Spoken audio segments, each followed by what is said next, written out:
Okay, so I was wrong about at least one of the flavors.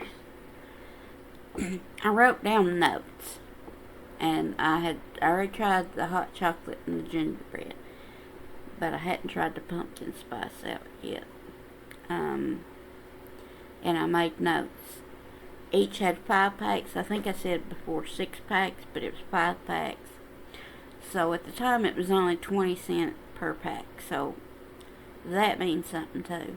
The hot chocolate one was not great, um, but I didn't add milk. I added water because it says on the instructions add milk or water. Um, I didn't really like it. It tasted like they just dumped a packet of hot cocoa in it, literally. It just wasn't as great as I thought it would be, and it had a kind of a weird aftertaste. It tasted better when I added sugar, but still, I would say a 5 to 5.5 out of 10 at best, even with the added sugar. And to be honest, I don't add butter to my oatmeal for health reasons. I'm not supposed to have a lot of fat, so I don't add margarine or butter to it, usually. The pumpkin spice was a little bit better than the hot chocolate, and it got even better when I added sugar, but it was still not great. It maybe a 6.5 to 7 out of 10. Again, for 20 cents a pack, that's, you know, it wasn't horrible. And it broke up the monotony some.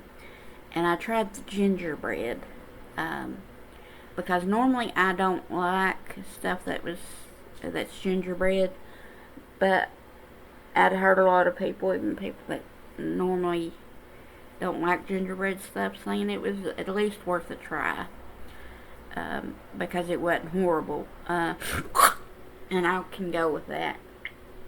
But it was my least favorite of all three.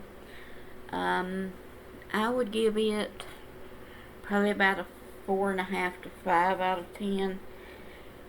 It was not horrible by any means, but it was, like I said, it was my least favorite of all three. Um, Normally I add sugar and or vanilla, and I think I added vanilla to the pumpkin spice and gingerbread, but I wasn't sure how it would make the hot chocolate taste. But that is my review on the three fall flavors of oatmeal.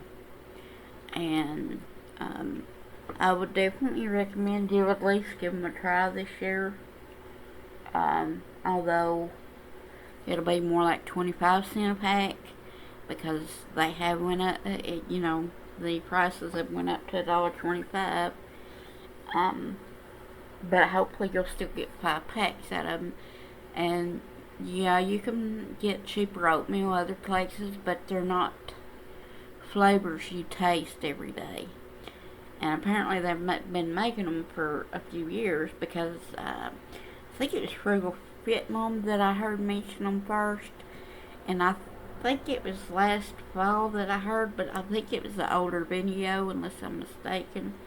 And a few other people that I've watched have mentioned them, either taste reviews or just mentioned that they thought it was worth the few extra cents to try it, because I know Walmart, their great value oatmeal, you can usually get a 10 pack, and it's usually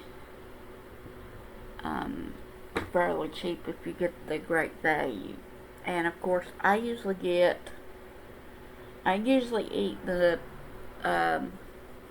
oatmeal in the tubs and just add sugar, and on that I do add butter, but not a whole lot. But I do add sugar, Splenda, and I add, depending on how much I'm going to use. But with flavor packs, I just use sugar because I don't use that much. But I usually use Splenda for the non-flavored regular instant, or the rolled oats, or whatever I'm using, and vanilla, and like I said, butter. I usually don't use milk. I usually use water. Because honestly, I can't tell a big difference when I use milk. Although I will say it might have made a difference with the hot cocoa one. I hope it's okay that I reviewed all three at once, because I figured it'd be 2 or 3 minute videos for each flavor. So why not just do all three in a 5 to 10 minute video? And with that said, I hope you have a wonderful rest of your day, and goodbye.